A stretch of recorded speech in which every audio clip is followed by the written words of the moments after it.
Welcome all my dear boys of secondary primary school. That's Wiki Time for Science, and today we will have a new episode that we will continue our lesson about carbon dioxide which we have started in the last episode. أهلا بكم كل مشاهدينا طلبة الصف السادس ابتدائي في كل مدارس مصر في كل أنحاء العالم. طلبة يمتحنوا كمان أبنائنا في الخارج، أهلا بكم.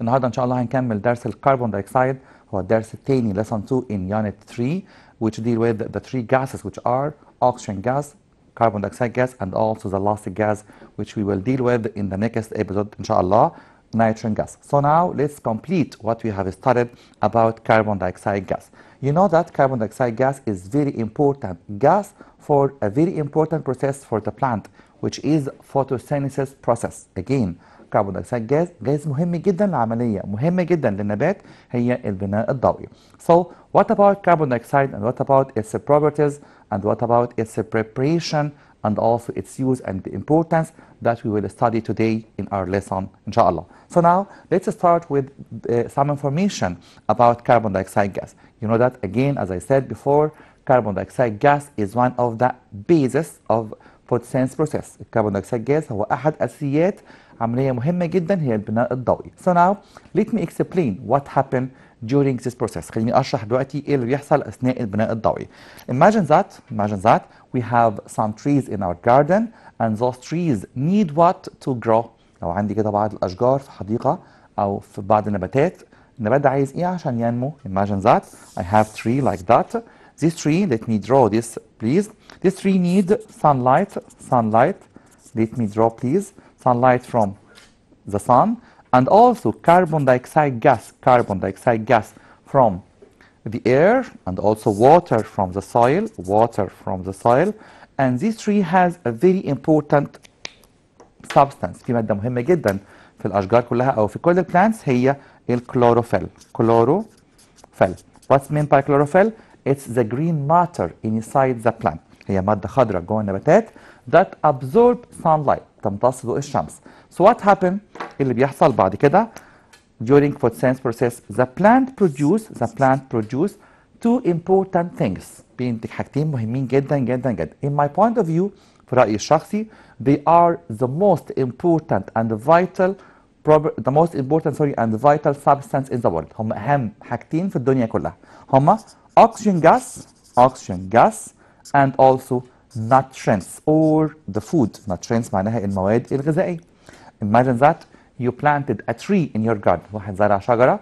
What happened? This tree needs water from the soil and also sunlight from sun, carbon dioxide gas from the air, and the chlorophyll is existed in the plant to produce what? Produce oxygen and sometimes nutrients. بعض النباتات ممكن ناكلها أو الأشجار، فعشان كده هقول عليها nutrients مواد غذائية. ده اللي بيحصل during photosynthesis process، عملية البناء الضوئي. Again, this process is called photosynthesis process، عملية البناء الضوئي. طب ليه سموها بناء ضوئي؟ Because the plant build itself، بيبني نفسه في الوقت دوت during light only، أثناء ضوء النهار بس. So now let me summarize، نلخص مع بعض what happened during photosynthesis process in an equation، في معادلة. يعني ممكن أكتب كل اللي حصل في الفوتوسينثيز بشكل معادلة. Yeah, I can write this. So I can write carbon dioxide gas plus water during sunlight or in the presence of sunlight أثناء وجود الشمس, and also with chlorophyll which is found in the plant produce what? Produce two important substances. تنتج مادتين مهمين جدا هما oxygen gas and also nutrients. Or I can write food. ممكن أكتب food بدل كلمة nutrients. الاثنين بنفس المعنى. Nutrients يعني المواد الغذائية. So now it is the equation of photosynthesis process. Again, I can write this equation is called what? Photosynthesis process. البناء الضوئي. Okay? So again, this equation is called the equation. دي معادلة بنسميها معادلة البناء الضوئي or the photosynthesis process equation. So we must study this equation in details to know what happened during photosynthesis process. The plant take what and the plant give what?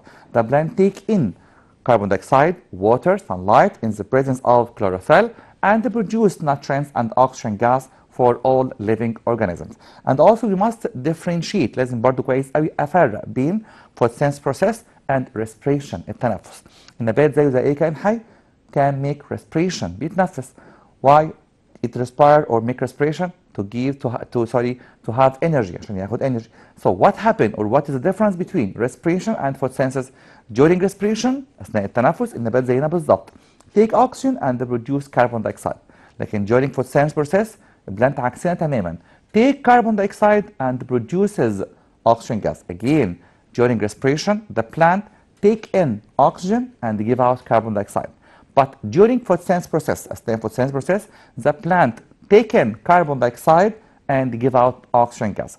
So now let me summarize what I have said about this very important process. So I can say carbon dioxide gas is one of the bases. هو أحد أساسيات حاجات مهمة جدا هو أحد الأهميات الموجودة في الphotosynthesis process that the green plants make. Again, carbon dioxide is one of the bases of photosynthesis process that the green plant make. During photosynthesis process, the plants produce nutrients and oxygen gas for living organisms. Again, during photosynthesis process, the plant produce nutrients and oxygen for living organisms. What happens if carbon dioxide gas increase in air? We know that carbon dioxide gas percentage increased in the last recent year. طبعا عارفين كويس قوي ان الكربون دايوكسيد زاد بشكل كبير قوي في اخر 50 سنه تقريبا كده هو زاد من نسبه 0.0331% لنسبه 0.038%. احنا اوريدي النسبه دي مش عندنا بس ناخد فكره عنها. طب لو ده زاد في الهواء لو الكربون دايوكسيد زاد ايه اللي هيحصل؟ It will cause suffocation هيسبب اختناق of living organisms as well as global warming احتباس حراري. قلنا الحلقه اللي فاتت ان في مشكلتين مهمين جدا او مشكلتين خطيرين جدا بيحصلوا بسبب increase of carbon dioxide gas in air that are suffocation الاختناق ما بقدرش اتنفس كويس and also the global warming الاحتباس الحراري. So now let's study what about carbon dioxide gas as a compound. Carbon dioxide gas is a chemical compound هو مركب كيميائي. طبعا لو حد قال لي هنا chemical element هقول له it's wrong غلط. طب ليه؟ لأن الكربون دايوكسيد جاز consists of different atoms. في اتوم مختلفة في كربون وأكسجين واتفقنا قبل كده إن الاليمنت بيكون عنده similar atom لكن الكومباوند different atom. يبقى give reason ليه الكربون دايوكسيد جاز ده بعتبره compound؟ لأن عنده different atoms أو ذرات مختلفة. It consists of one carbon atom من اسمه كده شخصيا أو من الرمز بتاعه one carbon atom and two oxygen atom so it has different atom so it's a chemical compound found in the air in a form of gas موجود في شكل غاز. Another information about carbon dioxide gas has a very slight percentage نسبة صغيرة جدا هي 0.03%. تقول لي لا يا مستر انت قلت قبل كده 1%. لا لو بقول 1% يبقى بقول عن الكربون دايوكسيد gas and other gases such as helium, neon, water vapor and so on. لكن هو لوحده carbon dioxide gas only 0.03% ونركز قوي في 0.03%. طب ممكن اكتب 0.3%؟ No, it's wrong. لازم اكتب 0.03%. Again, carbon dioxide gas is found in air with a slight percentage of 0.03%. And also its molecule consists of one carbon atom and two oxygen atom يبقى بيتكون من ذرة كربون واحدة اللي هي لونها اسود هنا في الشكل دوت طبعا ده شكل توضيحي مش ده الحقيقي يعني and two oxygen atom يبقى بعتبر ان الكربون دايوكسيد جاز ده compound مركب. ليه؟ عشان عنده different atom ذرات مختلفة. So now it has a symbol CO2 هو رمزه CO2 ناخد بالنا دايما بكتب C capital or capital لكن 2 small. Again C capital or capital and 2 small. So now CO2 is very important as I said before قلنا أكتر مرة هو مهم جدا بس للبلانت للphotosynthesis process للبناء الضوئي. So now the increase in carbon dioxide gas in air causes suffocation and global warming. لو زاد في الهواء بيسبب suffocation اختناق و global warming احتباس حراري. So now the removal of forests لو حصل ان في حد كده في احد الدول ازال الغابات شال الغابات يعني شال الاشجار الموجوده في الطبيعه. What happened? It will lead to increase in carbon dioxide gas percentage in air. ده هيسبب ان الكربون دايوكسيد جاز هيزيد في الهواء. طبعا ده حاجه مش كويسه خالص. طب الحل ان احنا نعمل ايه؟ We must increase the green areas. لازم نزود المناطق الخضراء لازم اعتني بالاشجار، لازم نزود الاشجار اكتر او اي جرين اريا، منطقه خضراء بشكل كبير. Again, the removal of forests leads to the increase in carbon dioxide gas percentage in air. So now what about carbon dioxide gas sources؟ يعني ايه carbon dioxide gas sources؟ ايه هي مصادر الكربون دايوكسيد؟ بيجي لنا منين؟ هو بيجي لنا من مصدرين رئيسيين.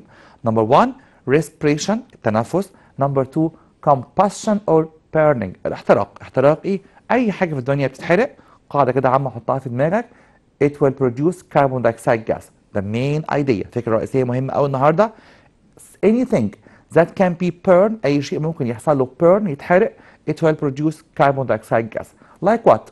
like combustion or burning of wood حرق الخشب، burning of paper حرق الورق، burning of fuel حرق الوقود بانواعه، burning of coal حرق الفحم، burning of gasoline حرق البنزين، burning of tobacco حرق ورق التبغ او نبات التبغ اللي قلنا للاسف بيتصنع منه حاجه مش كويسه جدا في العصر اللي احنا موجودين فيه، which are cigarettes اللي هي السجاير. anything that can be burned will give carbon dioxide gas. and so we can summarize carbon dioxide gas source are two main sources. let me write them. so I can write carbon dioxide gas sources. carbon dioxide gas source are number 1 respiration. number 1 respiration التنفس. and number 2 burning. burning of what?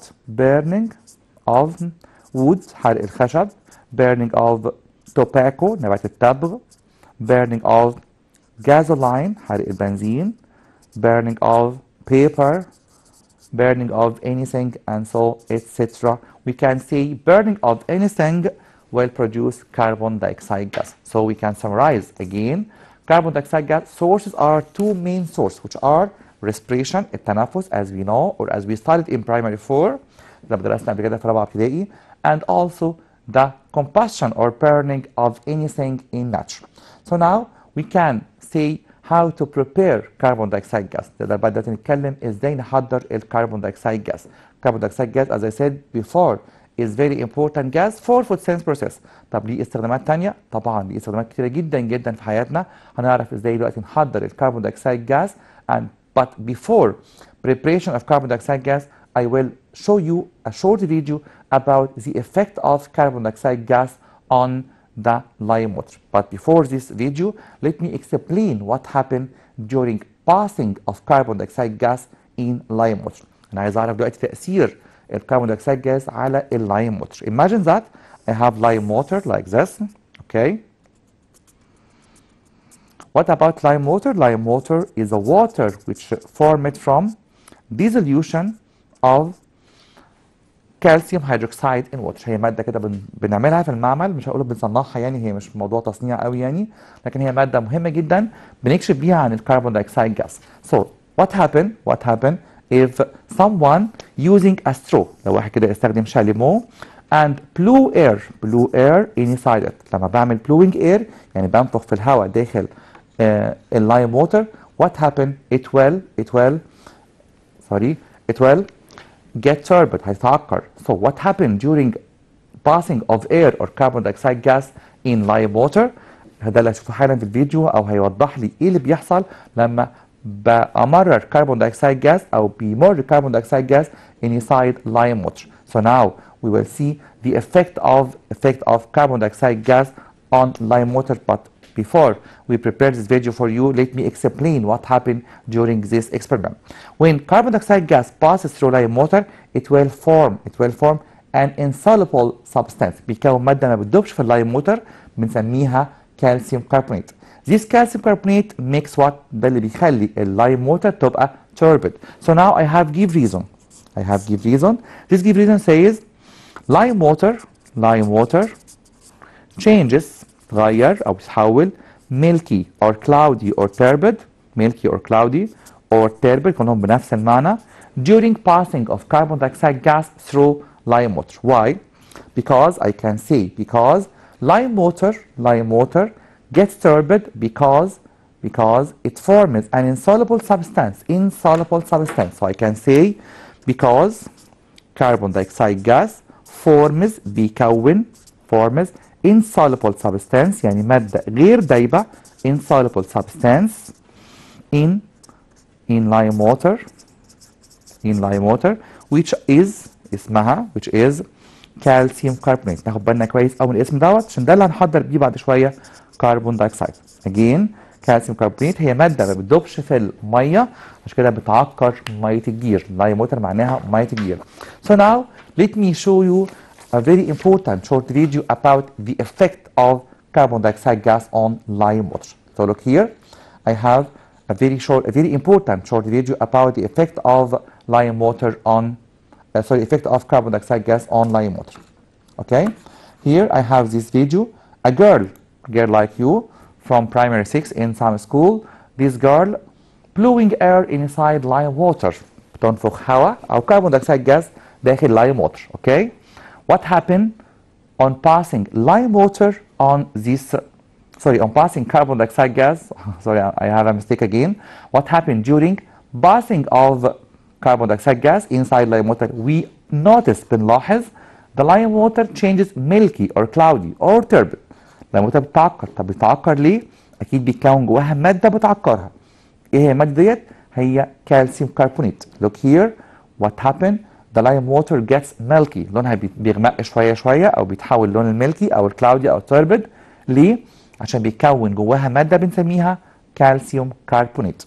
Again, what happened during passing of carbon dioxide gas on lime water? It will get milky or cloudy or turbid. Okay, look here, we will show you the shape or the color of lime water before the experiment قبل التجربة and after the experiment. After the experiment, after a while, it will change milky or cloudy or turbid. But before it was clear. قبل التجربة كانت clear. Look here. Okay, so again, the effect of carbon dioxide gas on lime water is that it will form the calcium carbonate which is insoluble in water, which is insoluble again in water. So now we must notice. لكن ناخد بالنا كويس قوي لما يقول لي ليه اللايم ووتر بتتعكر؟ عشان بيتكون جواها مادة هنسميها calcium carbonate which is insoluble in lime water. So now let's back again to our lesson about carbon dioxide gas. This carbon dioxide gas, again, as I said, is a very important gas, and this lesson is full of many important information about you. So now let me complete this lesson about the effect again of carbon dioxide gas on lime water.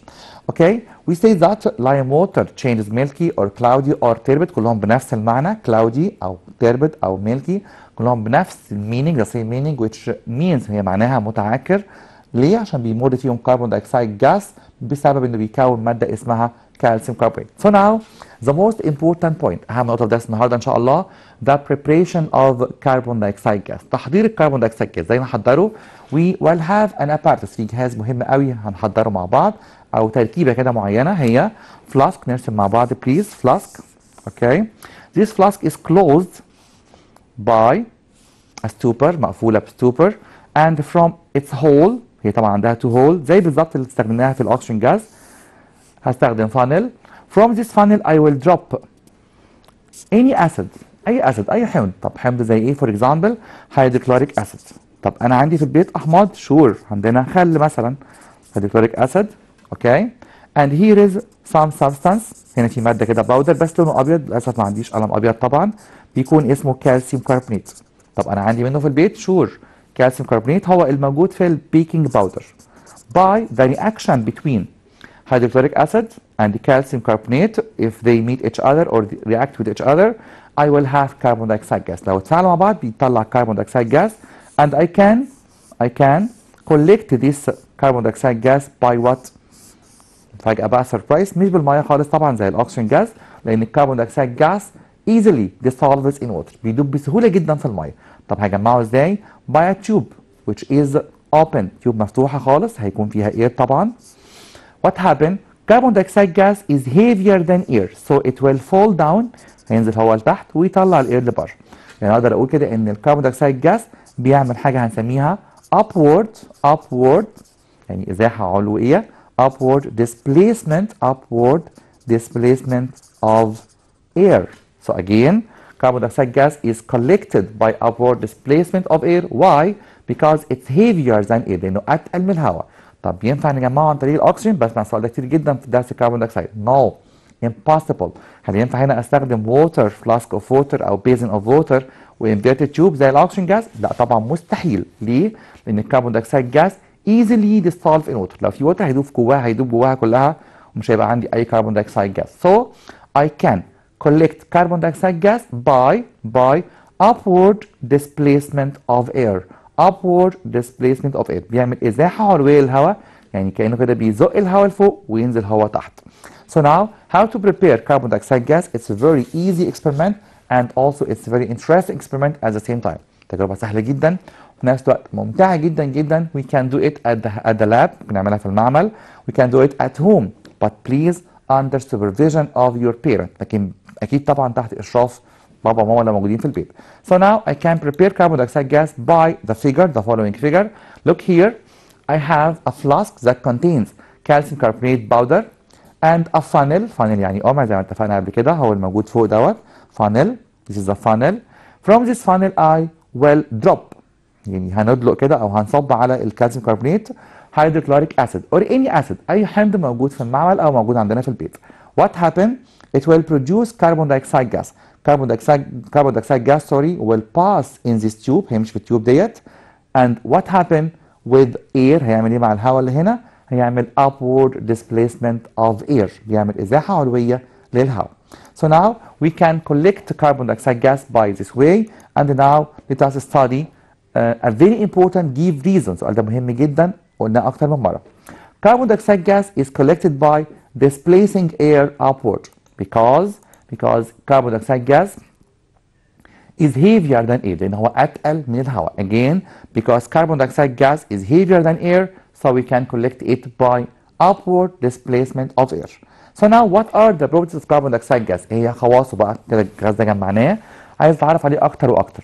Carbon dioxide gas is colorless, tasteless, odorless. هو غاز عديم اللون وعديم الطعم وعديم الرائحه، عشان كده كمان بنسميه silent killer، هو القاتل الصامت. لو كتر انت مش هتحس بوجوده حواليك، لكن ممكن فعلا يقتلنا لانه بيسبب suffocation، اختناق. Also carbon dioxide gas is heavier than air so it's collected by upward displacement of air. قلنا اكتر مره هو اتقل من الهواء. Carbon dioxide gas easily dissolved in water، بيدوب في الميه بسهوله جدا، عشان كده مستحيل اجمعه عن طريق الميه. So it's not collected by displacing the water in the oxygen gas as in oxygen gas preparation. Also carbon dioxide gas doesn't burn، هو ما بيشتعلش and doesn't help burning، هنا عكس الاكسجين تماما بقى. So it's used in extinguishing fire، هو بيستخدم في اطفاء الحرائق. ازاي؟ طفايه الحريق بتخرج كربون دايوكسيد جاز في بعض الاحيان بسبب رياكشن بيحصل جواه. معنى كده ان الكربون دايوكسيد جاز ده ممكن استخدمه في extinguishing fire لان هو doesn't burn and doesn't help in burning، ما بيشتعلش وكمان ما بيساعدش في الاشتعال. Also in the presence of carbon dioxide gas magnesium ribbon. ايه magnesium ده بقى؟ شريط اسمه المغنيسيوم موجود عندنا في اللاب، هنشوفه ان شاء الله مع المدرسين بتوعنا. لو حطيت المغنيسيوم دوت في تيست تيوب وبيتحرق في وجود الكربون دايوكسيد بيتكون تو سبستانس، ماده لونها اسود او بلاك سبستانس deposits on the wall of the cylinder، بتتجمع على سلندر. ده معناه ان في كربون دايوكسيد او في كربون بس هو اللي بيتجمع بسبب البيرنينج، وفي نفس الوقت بيكون في وايت سبستانس هي المغنيسيوم اوكسيد. يبقى لو اتسالت ايه هي الوايت سبستانس؟ الماده البيضاء هي المغنيسيوم اوكسيد. So now the importance of carbon dioxide gas. الغاز ده مهم جدا جدا في حياتنا، مش بس عشان الفوتوسينثيسيس بروسيس لكن ليه استخدامات كتيره جدا هنتكلم عنها دلوقتي. For example number 1 carbon dioxide gas is used in refrigeration، يعني بيستخدم في التبريد، حاجه اول مره نسمع عنها. By converting it into liquid by pressure and cooling then pressure is relieved، يعني بنحوله لليكويد وبعد كده بالضغط شديد جدا بنحوله لايس، وعشان كده بنسميه دراي ايس. دراي ايس يعني التلج الجاف. يبقى ناخد بالنا كويس قوي ان في ايس، التلج بتاعنا عارفينه كويس قوي، لكن في دراي ايس هو ده الكربون دايوكسيد جاس لما تحول لسوليد سبستانس، ماده صلبه، وده بنستخدمه في الريفريجريشن التبريد. يبقى في استخدام جديد علينا اول مره نسمعه هو استخدام الكربون دايوكسيد جاس في الريفريجريشن او التبريد. Another information carbon dioxide gas is used in extinguishing fire، اطفاء الحرائق. عرفنا كويس قوي النهارده ان ممكن لما نحضر الكربون دايوكسيد جاس وقربنا له glowing splint شظيه مشتعله او عود كبريت هيطفي فورا.